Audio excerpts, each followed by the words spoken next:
Cambodia the dirty way round. In the last episode, we rode the west coast from Sihanoukville to Koh Kong, and it was wet and wild in more ways than one. Waterfalls, a village on a cool rocky river, lunch on the beach, and plenty of wet tracks and water crossings to keep us on our toes. All finished off with a bit of road racing. Sweet.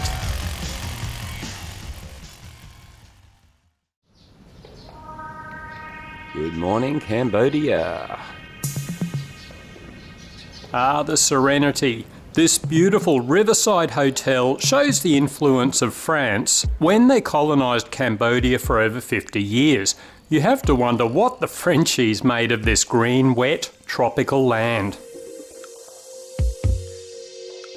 Today we are heading inland to Camus, where we'll be staying in more traditionally styled Cambodian accommodation.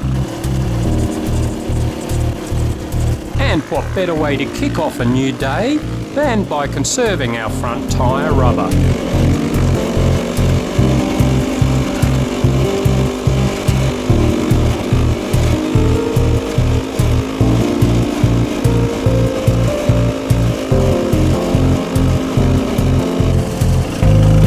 This concrete highway winds its way through a mountain range with spectacular views along the way.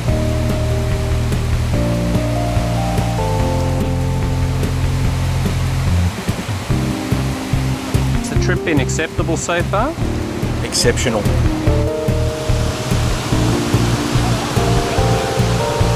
Sensational. Chris Perry gets a little lost and tries to take the old bridge across the river. Then he gets even more confused and can't find the way back.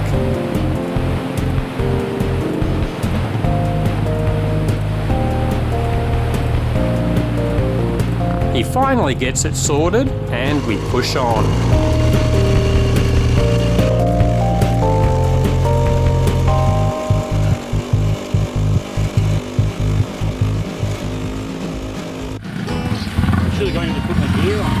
Actually, Chris Perry has frequent navigational issues and often couldn't work out how to even cross a shallow river. The locals show him it ain't that hard if you think about it.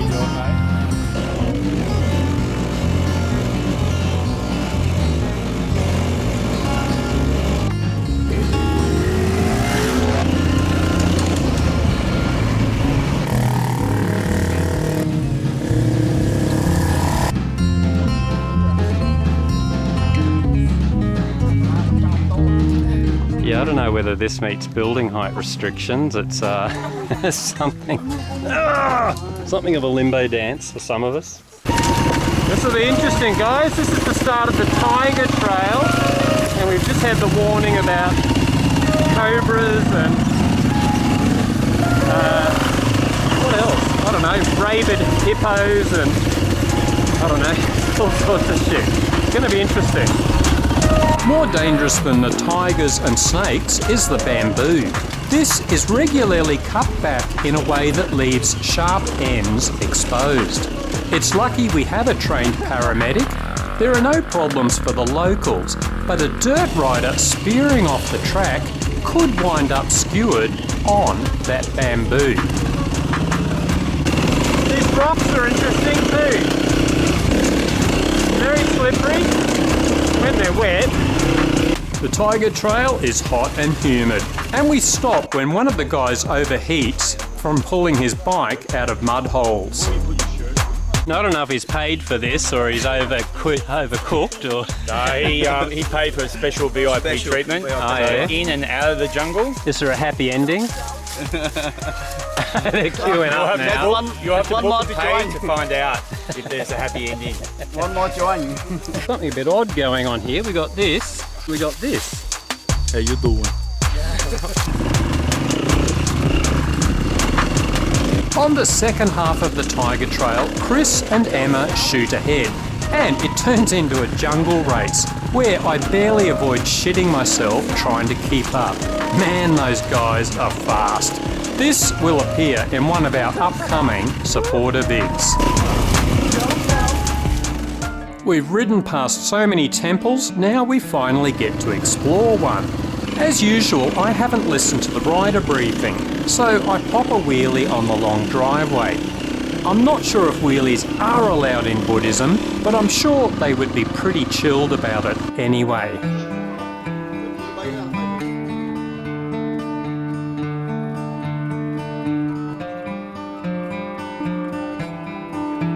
The fourth largest religion in the world, Buddhism is also one of the most peaceful and has rarely been used to inspire violence and hatred, unlike all the other major religions. Buddhism is all about moving toward nirvana as you get reincarnated. You might, say, start as a monkey, then a lowly KTM rider, then work your way through the Japanese models, and eventually maybe a beta, then nirvana. Buddhism also has something to do with the sound of one hand clapping or a one-stroke engine firing.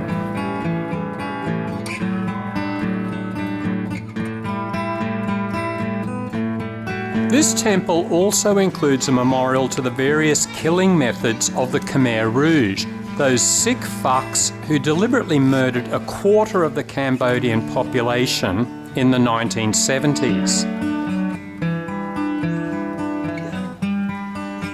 Up to 3 million Cambodians were killed, and many by the most gruesome forms of torture you could imagine. I suspect the peaceful nature of Buddhism has much to do with how far the country has healed itself since those horrors. And the presence of old embattlements is a reminder of Cambodia's war-torn past.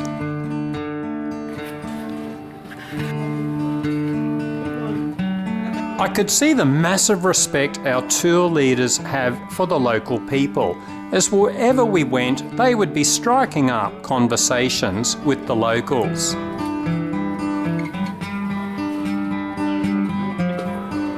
On to more pleasant topics, it's time to head for our more traditional accommodation for the night.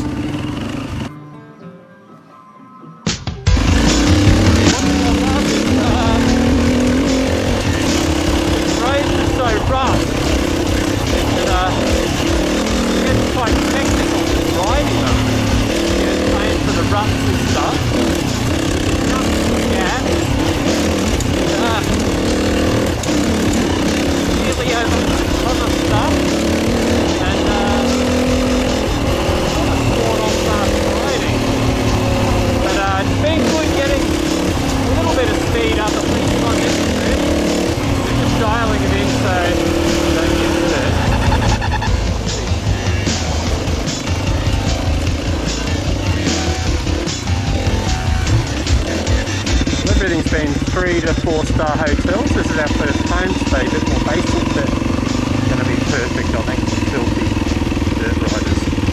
Special rehydration beers are cracked open as our weary troops arrive. This is home sweet home for me. Our amazing support crew prepares to work on our bikes into the night. This is, oh man, Dara's got a messy job. Those are some dusty air filters. Visual cleans everything. Yes. And I retire to my swing with a rehydratatory beer. Good night, Cambodia.